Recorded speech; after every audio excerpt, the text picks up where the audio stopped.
ಇಂದಿನ ಪಂಚಾಯತ್ ಫೈಟ್ ವಿಶೇಷ ಸರಣಿಯಲ್ಲಿ ಕುತೂಹಲ ಮೂಡಿಸಿರುವ ಕಂಬದಕೋಣೆ ಜಿಲ್ಲಾ ಪಂಚಾಯತ್ ಕ್ಷೇತ್ರದ ವರದಿ.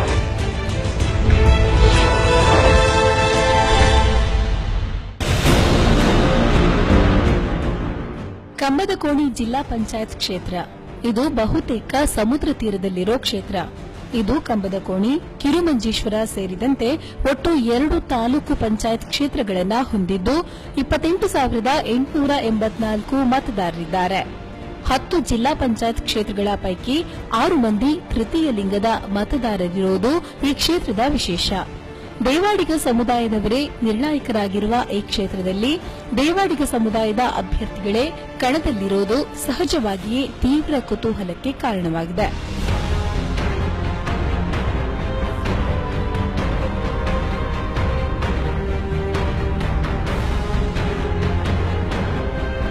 ಕಾಂಗ್ರೆಸ್ನಿಂದ ಗೌರಿ ದೇವಾಡಿಗ ಸ್ಪರ್ಧಿಸ್ತಾ ಇದ್ರೆ ಇವರಿಗೆ ಎದುರಾಳಿಯಾಗಿ ಬಿಜೆಪಿಯಿಂದ ಪ್ರಿಯದರ್ಶಿನಿ ದೇವಾಡಿಗ ಅದೃಷ್ಟ ಪರೀಕ್ಷೆಗೆ ಇಳಿದಿದ್ದಾರೆ.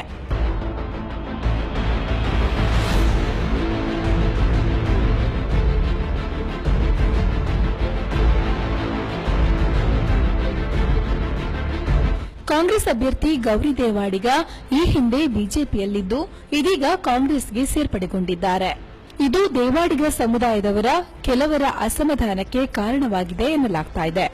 ಯಾಕಂದ್ರೆ ಸಮುದಾಯದ ಮುಖಂಡರ ಜೊತೆ ಚರ್ಚೆ ನಡೆಸದೆ ಏಕಾಏಕಿ ಕಾಂಗ್ರೆಸ್ಗೆ ಸೇರ್ಪಡೆಗೊಂಡಿದ್ದಾರೆ ಅನ್ನೋದು ಅಸಮಾಧಾನಕ್ಕೆ ಕಾರಣ. ಇನ್ನು ಬಿಜೆಪಿ ಅಭ್ಯರ್ಥಿ ಪ್ರಿಯದರ್ಶಿನಿ ದೇವಾಡಿಗ ಶಾರದಾ ಬಿಜೂರು ಅವರ ಮಗಳು.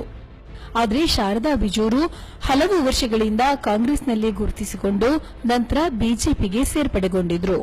ಮಾತ್ರವಲ್ಲ, ಅವರು ಇತ್ತೀಚೆಗೆ ರಾಜಕೀಯದಿಂದ ದೂರ ಉಳಿದಿದ್ರು. ಹಾಗಾಗಿ ಶಾರದಾ ಬಿಜೂರು ಬಂದಿದ್ರಿಂದ ಬಿಜೆಪಿಗೆ ದೊಡ್ಡ ಲಾಭವೇನೂ ಇಲ್ಲ.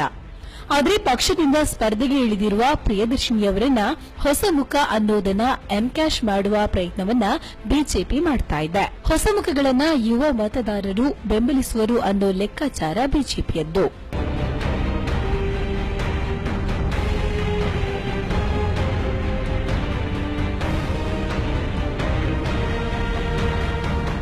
ಇನ್ನು ಗ್ರಾಮೀಣ ಪ್ರದೇಶವಾಗಿರುವ ಕಂಬದಕೋಣೆ ಕ್ಷೇತ್ರದಲ್ಲಿ ಮೂಲಭೂತ ಸೌಕರ್ಯಗಳ ಸಮಸ್ಯೆ ಜನರನ್ನ ಕಾಡ್ತಾ ಇದೆ.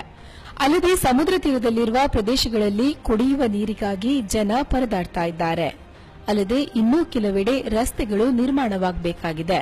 ಇದು ಕೂಡ ಈ ಬಾರಿಯ ಚುನಾವಣೆಯ ಪ್ರಮುಖ ವಿಷಯವಾಗಲಿದೆ.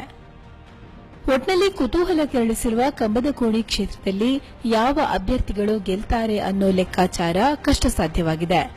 ಇಬ್ಬರು ದೇವಾಡಿಗ ಸಮುದಾಯದವರೇ ಆಗಿದ್ದು ವಿಜಯಮಾಲೆ ಯಾರಿಗೆ ಸೇರುತ್ತೆ ಅನ್ನೋದು ಸದ್ಯದ ಕುತೂಹಲ. ಹಾಗೆ ನೋಡಿದ್ರೆ ಇಲ್ಲಿ ಆಪರೇಷನ್ ಹಸ್ತ ಮತ್ತು ಆಪರೇಷನ್ ಕಮಲ ಎರಡೂ ನಡೆದಿರೋದ್ರಿಂದ ಕಾಂಗ್ರೆಸ್ ಮತ್ತು ಬಿಜೆಪಿಗೆ ಈ ಕ್ಷೇತ್ರ ಪ್ರತಿಷ್ಠೆಯ ಪ್ರಶ್ನೆಯಾಗಿದೆ.